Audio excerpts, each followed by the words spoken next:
Hey, it's Myers. I want to talk to you about the true treasure of Minneapolis. We got a cat up there in Minneapolis named Travis Ramin. Sorry if I'm butchering your name, Travis. Um, Everybody just knows him as Travis. Uh, anyways, he's fucking fantastic. He's a great musician, but even more than that, he's a fantastic producer and engineer. And some of my favorite records have been done by him. I'm thinking of Nicky Corvette and the Stingrays, and like the guy just has this real sort of Phil Spector wall of sound sort of ear to him. Like the thing with the Phil Spector sound is the drums are forward, and you know, mixed louder, and like the guitars are a little bit more subdued, and you know and another thing about like the whole Phil Spector thing is Phil like the Wrecking Crew had Carol Kay, and Carol had the best fucking bass lines, and like in order to have a great tune, like you could have a rocket tune with a simple fucking time keeping bass line or whatever, but like you need somebody somebody with a real groove. Somebody who could walk that bass line or really have a groove to it, and so you hear that accentuated in the stuff that Travis records. So like the way he engineers and records the stuff, that like there's I can't remember which Nicky Corvette song it is, but like in the intro there's like this bass drop and the kick drum hitting that at the same time, and it sounds so fucking big. And I think it's a song with the sleigh bells in it. I can't remember what it's called. It's about don't stay too long, or don't stay so far away, or something to that effect of Nikki singing about a guy who she wants to come back or whatever. She's singing about how when I go to bed at night, put my head on my pillow and dream of you. Great fucking tune, but the way it's engineered and mixed, and what the musicality of it is fucking fantastic. I mean, Travis. The fucking dude ranks up there with like a Phil Spector, like, and I'm not trying to exaggerate or anything here. That like this fucking dude's got a great fucking ear, and so what I want to talk to you about right now is this 45 he recorded. It features, oh my god, I can't get out of this poly here. It features Holly Beth Vincent. You know her from Holly and the Italians. She is who the Dire Straits song Romeo and Juliet is written about. Mark Knopfler of the Dire Straits had dated Holly from Holly and the Italians, and the song is about Mark's sort of feelings of inadequacy or whatever when like eventually she left him, and like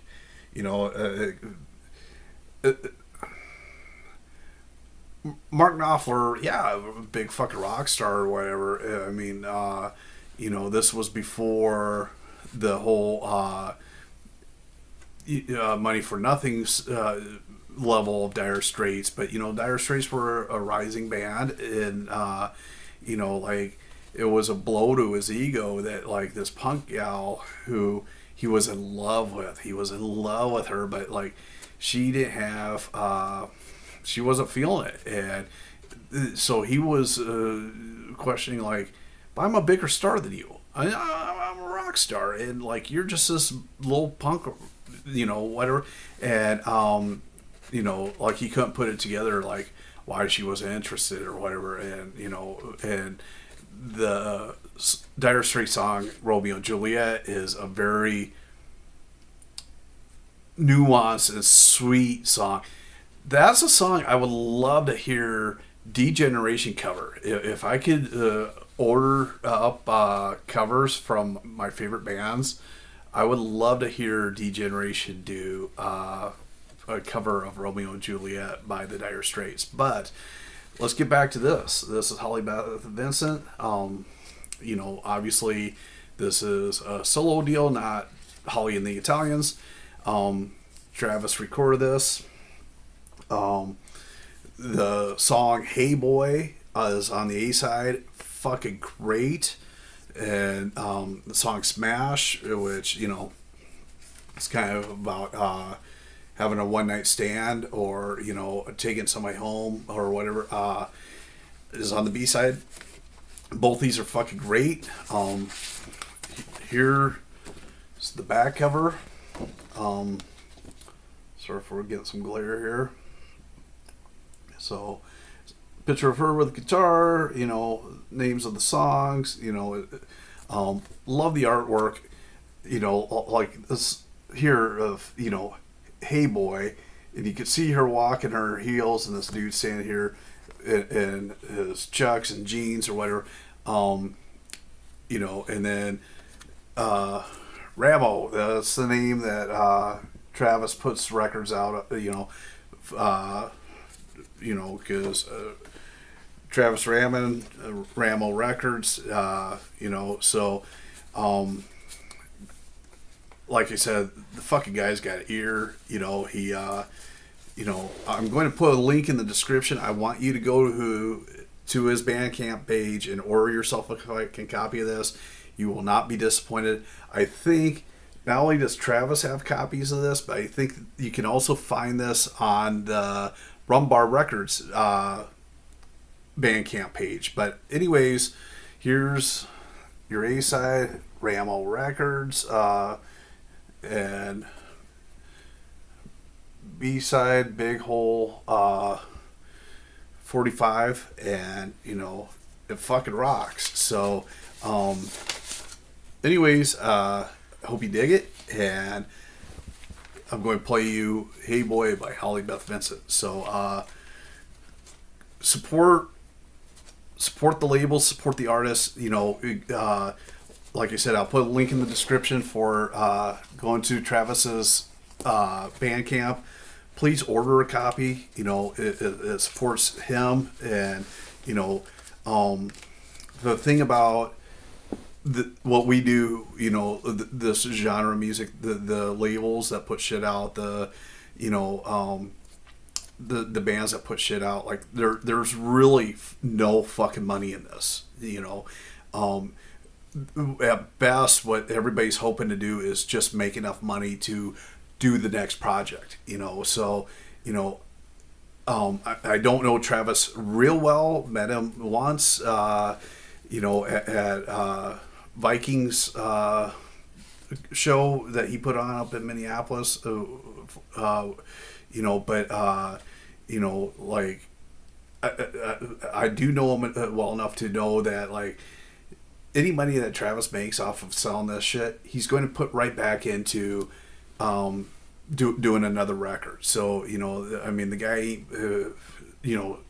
sitting high on the hog or whatever, just wanting to collect your money. He's a working class bloke, and who he needs your support. So if you dig this, if you dig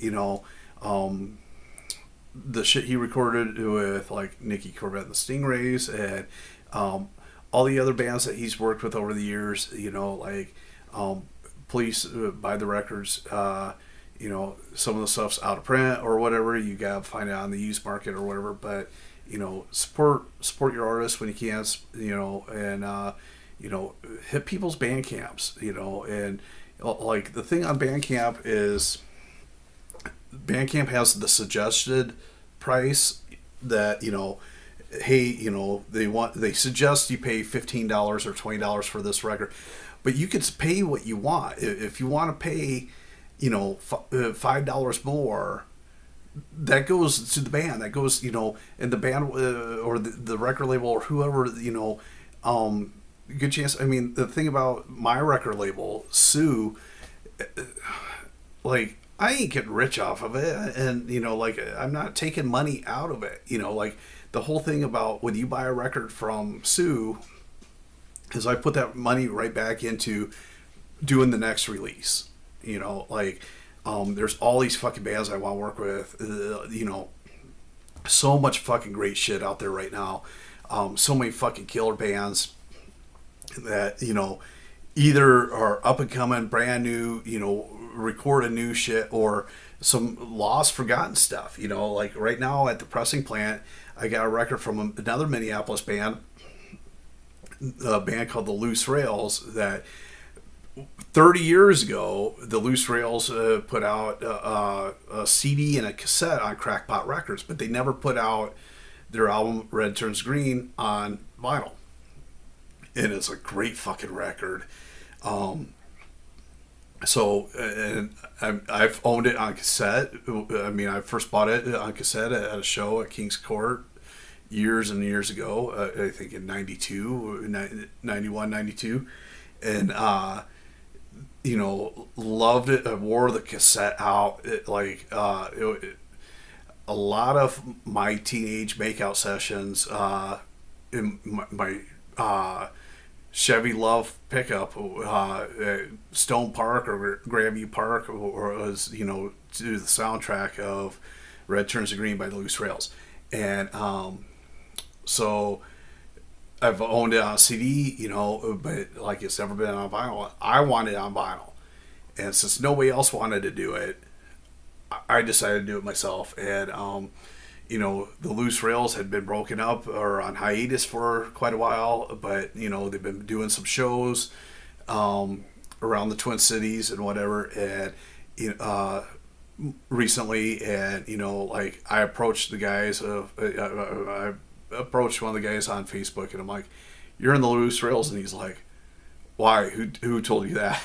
And it's like, yeah, I want to put your record out. And so again, support these record labels, support these bands, support a guy like Travis, because those of us in this shit who are putting out the records or whatever, we just want to make enough money to turn around and put the next record out, because this music should be heard. You should be hearing this shit. And so absolutely love her. I love Holly.